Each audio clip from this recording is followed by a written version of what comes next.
So why are we as men so goddamn obsessed with this idea of being primal? Like, honest to God, I see it everywhere in people like Liver King, for example, who I have tastefully used as the thumbnail for this video. What is this obsession that we as men have with being primal, or going back to nature, or tribalism and things like that? Please don't get me wrong, like, it's not a bad thing. I personally love this archetype and this kind of stereotype that we have, this ideal of masculinity, of going back to nature, of being primal, of reverting to what our kind of true nature is as men. I love the idea of it, but I kind of wanted to talk a little bit about it because sometimes I get it and then sometimes I don't.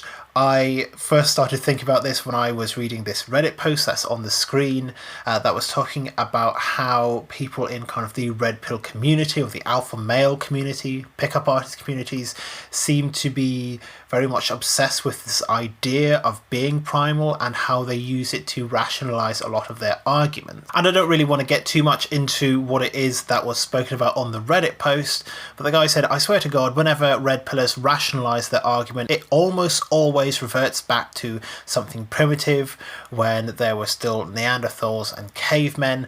Either that argument, or they use Christianity to back up their argument. Nothing inherently wrong with being religious, blah, blah, blah, blah, blah. I'm not going to focus on that bit, but it really got me thinking about this whole idea of being primal as a man. So first thing that is important to realize is that this is by no means a modern trend. If you look through literature and history and art and culture and every kind of, if you just look throughout the ages, you will see that this is something that comes up time and time again. The idea of men reverting to their baser nature. You would hear talk about warriors in the olden days having the heart of a lion or the ferocity of a bear, and all of this is kind of pinned into this idea of men really being men when they tap into this primal state. And of course I see more modern figures in kind of the men's movement, or whatever it would be called, the Manosphere to a certain extent. People like Jordan Peterson talking about this. Obviously he's got his famous kind of / infamous clip about how men should be monsters, and like, I get that, like, I get why that resonates so much with men, because even if the delivery is a little bit cringy, like, I understand what the message is, and the message is that we as men should be prepared to cut loose when we absolutely need to.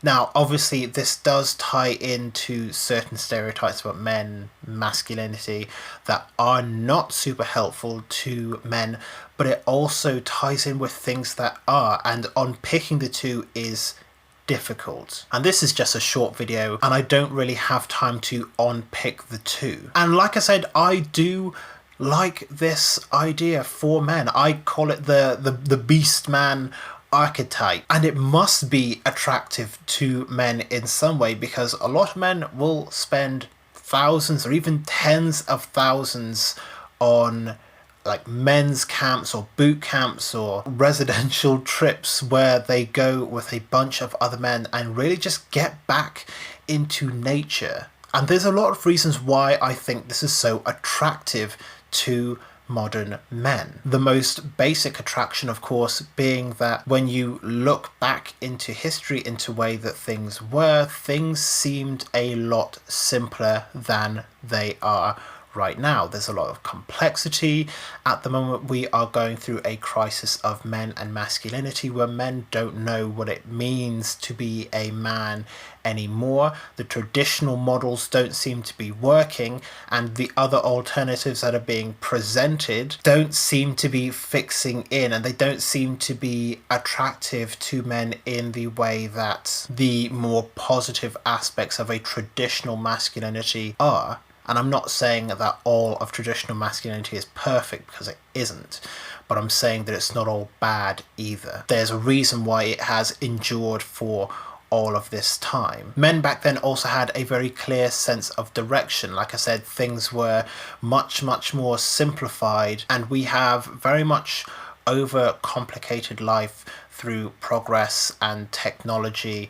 Obviously, a lot of good things have come out of it. General equality is quite nice. Medical technology is also quite nice, as long as you live in a country where it's pretty free, like it is in the UK. But like, shit was simpler, and men knew what they were doing. Everyone had like a role. I'm actually reading a book at the moment about the way that our evolution as human beings has been so heavily narrativized in kind of the evo-psych circles, and so often it is just a kind of post hoc justification for beliefs that they already hold, or it is looking at the way that we are now and kind of trying to apply that backwards in time, and it never quite lining up. But the truth of the matter is that things were simpler back then, and there was a lot more cooperation and a lot less conflict than you might think. And this is something that I'll probably talk about at another time, but it's really interesting. Other attractions are, obviously, there is the idea of being more primal is more attractive to women. I don't know if there's too much truth to that. I think that there definitely is some, but obviously, you know, women don't hugely find attractive kind of cavemen hitting them with sticks and dragging them back to caves for good reason. I don't think I would like that either, but I think that there are definitely certain aspects of more primal masculinity, not the rapiness, thank God, that are attractive to women in certain ways, that are attractive to men as well. I think that kind of goes without saying. And then there is this idea of being in a small, close-knit tribe, this band of brothers kind of mentality. My understanding and my belief is that people are not really meant to be as close as we are now. I don't think that there are supposed to be 7.5 billion people on the planet. I don't think we're meant to live in cities with tens of millions of people. I think that we are socially designed to exist in smaller groups. But this isn't about me pitching my cult off in a commune somewhere in the woods. That'll be for like 5 or 10 years down the line, when I've like grown a better beard and I've got that big Russell Brand energy. But that's just the way that I see it, and I can understand why men have a certain kind of attraction to this more primal state of man. So whilst I'm sure that there are definitely some people who use it as a shitty post hoc justification for awful beliefs, and people that are just using it to shill a course or a supplement or a pill or a program, I think that we should take an honest look about why this idea of being primal is so attractive to men, and start to pull the positive aspects out of that and start to give men a sense of direction again. Doing that is not within the scope of this video, but I hope that you'll subscribe to the channel so that we can explore this in more detail. Let me know what you think in the comments down below. Do you agree? Do you disagree? In any case, leave a like or a dislike or a comment, or just do something. I really need engagement on the video to grow. And in any case, thank you very much for watching this video all the way to the end. Hope you found it useful. Hope you found it interesting. Stay primal, brothers, and I'll see you all soon.